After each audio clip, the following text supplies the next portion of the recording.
आज हम बात करेंगे बेटा 10th क्लास इलेक्ट्रिक एनर्जी की। हम जानते हैं कि किसी भी कंडक्टर को जब हम किसी ईएमएफ के साथ यानी कि पोटेंशियल के साथ कनेक्ट करते हैं तो जो हमारे चार्ज पार्टिकल यानी कि इलेक्ट्रॉन्स है वो आपके मूव करना शुरू कर देते हैं। क्लियर बात। तो इलेक्ट्रॉन जब मूव करते हैं तो उसी से हमें क्या मिलता है, आपका करंट मिलता है। ठीक है। तो इस मूविंग यानी कि इलेक्ट्रॉन्स को मूव कराने के लिए हमें क्या करना होता है, एक एक्सटर्नल वर्क डन करना होता है। क्लियर बात। डब्ल्यू जिसको हम बोलते हैं। तो यही जो एक्सटर्नल वर्क डन होता है आपका, इसी यही किसके रूप में हमें मिलता है बेटा, आपका इलेक्ट्रिक एनर्जी के रूप में हमें ये मिलता है। बात समझ में आती है। मैं एक बार और रिपीट कर देता हूं कि जैसे ही आप इसको किसी भी बैटरी के साथ कनेक्ट करते हैं, ये इलेक्ट्रॉन खुद से तो नहीं चलते ना, इनको चलाना होता है। ठीक है। तो इसके लिए क्या करना होता है बेटा, आपका एक एक्सटर्नल वर्क डन जो कि ये बैटरी करेगी। क्लियर बात। तो ये बैटरी जितना वर्क करती है, ठीक है, उसी को ही हम क्या बोलते हैं, आपकी इलेक्ट्रिक एनर्जी बोलते हैं। तो अगर इस वर्क डन की मैं बात करूं तो ये हमने पढ़ा भी है, ये डब्ल्यू किसके बराबर होता है बेटा, आपका क्यू इंटू वी के। लेकिन किसी टाइम में अगर मैं क्यू की बात करता हूं तो मैं ये भी जानता हूं कि क्यू इक्वल्स टू कितना होता है बेटा, आपका आई टी होता है। तो यहां से आप बात अगर डब्ल्यू की करें तो ये कितना हो जाएगा बेटा, आपका क्यू के प्लेस पे तो आई टी हो जाएगा और ये कितना हो जाएगा, यानी कि आप कह सकते हैं कि यही वर्क डन एनर्जी है और किसके बराबर हो जाएगा बेटा, आपका वी आई टी के बराबर हो जाएगा। बात समझ में आई होगी। अब बाय ओम्स लॉ हम एक चीज और जानते हैं, यानी कि यहाँ पे ये पहला फॉर्मूला बन जाता है इसका।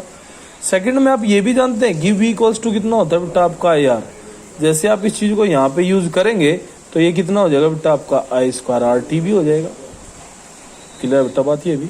और तीसरी अगर मैं बात करूं तो आप देख सकते हैं यहाँ पे कि आप इसमें से अब आई को जो है एलिमिनेट अगर कराना चाहें तो आई इक्वल्स टू कितना होता है बेटा, आपका V upon are.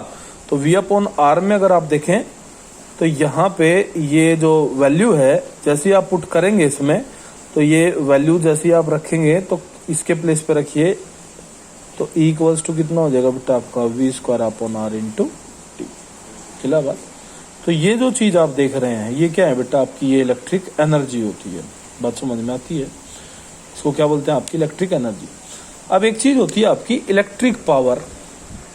Electric power, तो आप इस चीज को भी जानते हैं कि पावर क्या होती है बेटा, आपका वर्क पर यूनिट टाइम, यानी कि डब्ल्यू अपॉन टी। इसको हम क्या बोलते हैं, आपका इलेक्ट्रिक पावर बोलते हैं किसी भी केस के लिए। ठीक है। तो जो वर्क डन आपने किया है अगर उसको हम पर यूनिट टाइम देखें, ठीक है, यानी कि उसका रेट चेंज अगर हम देखते हैं तो उसी को हम क्या बोलते हैं बेटा, आपकी इलेक्ट्रिक पावर।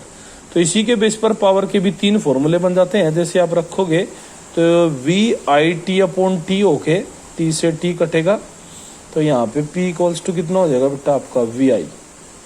सिमिलरली सेकंड अगर मैं बात करता हूँ तो ये दूसरा जो फॉर्मूला है, ठीक है, इसमें भी आप देखिए T से T कटेगा तो पावर का एक और फॉर्मूला बनेगा, वो क्या होता है बेटा, आपका आई स्क्वायर आर। और तीसरे की अगर मैं बात करूँ तो पावर का एक और फॉर्मूला बन जाएगा, वो क्या होगा आपका V square upon R. Clear बात। तो इलेक्ट्रिक एनर्जी और इलेक्ट्रिक पावर ये दो चीजें होती है हमारे पास। ठीक है।